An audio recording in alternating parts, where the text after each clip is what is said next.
What makes a Lego video game a Lego video game? Is it just the presence of the Lego aesthetic, or is it something else? What would be the perfect distillation of the Lego experience in video game form? Well, I think we may finally have an answer. I did two interesting things this month. Firstly, I got my first professional haircut since November of 2019. And secondly, I just finished, or rather just finished at the time I started writing this script, a new Lego game called Builder's Journey. Having just landed on PC and Switch, Builder's Journey is part Monument Valley, part Captain Toad Treasure Tracker, and part Junkbot. The game wasn't super long, but the time I spent with it was absolutely captivating.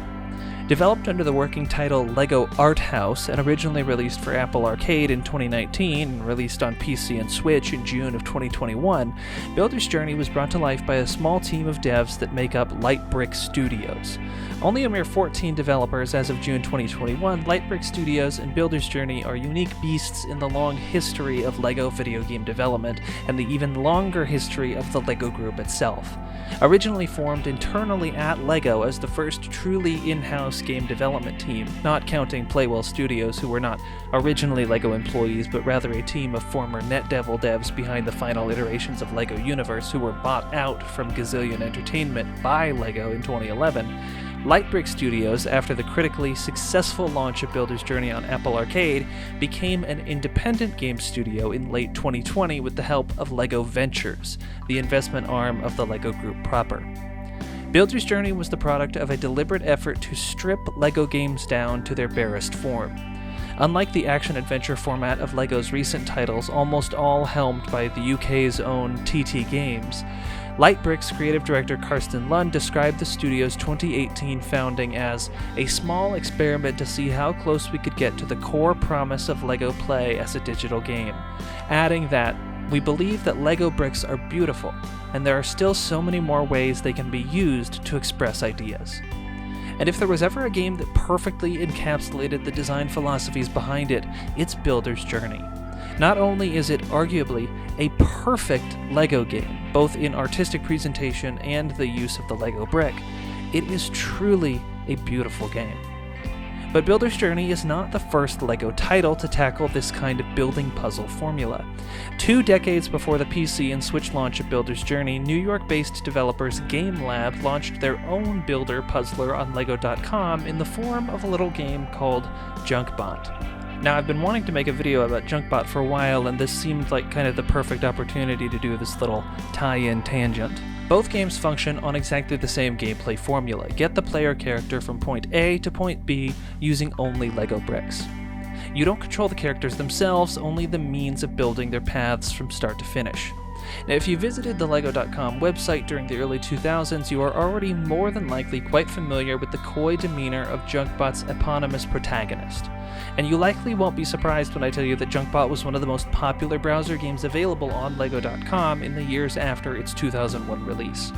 Information about the development of these early LEGO games is often quite limited, so it's taken me some time to find any solid info about Junkbot, and the info I have been able to find comes primarily from a July 2003 academic article titled Play as Research, the Iterative Design Process, written by GameLab co-founder Eric Zimmerman. When I first read this article, I was immediately struck by how Zimmerman's explanation of Junkbot's design philosophy mirrored almost exactly Karsten Lund's explanation of the design of Builder's Journey.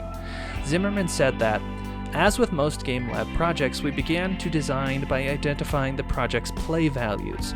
These values, which embodied the material and experiential qualities of LEGO as well as the cultural ethos of the LEGO Play philosophy, included concepts like modularity, open-ended construction, design creativity, multiple solution problem solving, imaginative play, and engineering.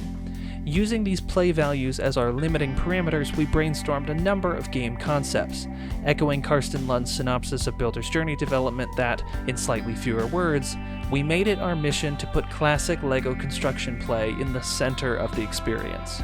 Builder's Journey also features a character one might tenuously be able to claim as a Junkbot reference. The character's silhouette and behaviors are different, but the color palette on display leaves just enough room for the player to believe Lightbrick is deliberately referencing LEGO's other premier puzzler. Playing Builder's Journey made me reevaluate basically every other LEGO game I've ever played, especially the TT ones. Most modern LEGO games viewed through the lens of Builder's Journey are less pure LEGO games and more games of their respective genres viewed through a LEGO filter. Now, in no way should that statement be taken as a slight against games like LEGO Star Wars or LEGO Indiana Jones, since that's kind of the whole point of those games, that they're action-adventure games made out of LEGO, just as LEGO Racers is a racing game made out of LEGO, and LEGO Universe was an MMO made out of LEGO. But Builder's Journey is a LEGO game, more so even than something like LEGO Worlds. Not only does Builder's Journey digitize the traditional experience of LEGO play, so did the development. Now, this shouldn't have surprised me as much as it did, but apparently all the levels in Builder's Journey were first designed in LEGO Digital Designer and then imported into Unity to add lighting, animation, and gameplay. Now, I've actually been meaning to re-download Unity to mess around with their LEGO microgames tools, but perhaps now I'll need to re-download LEGO Digital Designer too. Builder's Journey was an incredible first outing for Lightbrick Studios and a phenomenal step forward for the LEGO Group's presence in the gaming space. I'd seriously recommend you sit down and play Builder's Journey, even if you're not a fan of LEGO or LEGO games. I'd even say you should try it, especially if you're not a fan of previous LEGO games. Now, I'm beyond excited to see what Lightbrick does next.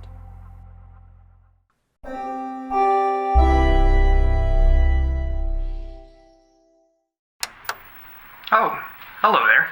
You've caught me practicing my reading. Boy, I sure wish I wasn't illiterate. Clearly you've enjoyed another Subpixel video. If you could like, comment, or subscribe, it lets us and it lets YouTube know that our content is worth watching. In the meantime, I'm gonna get back to pretending.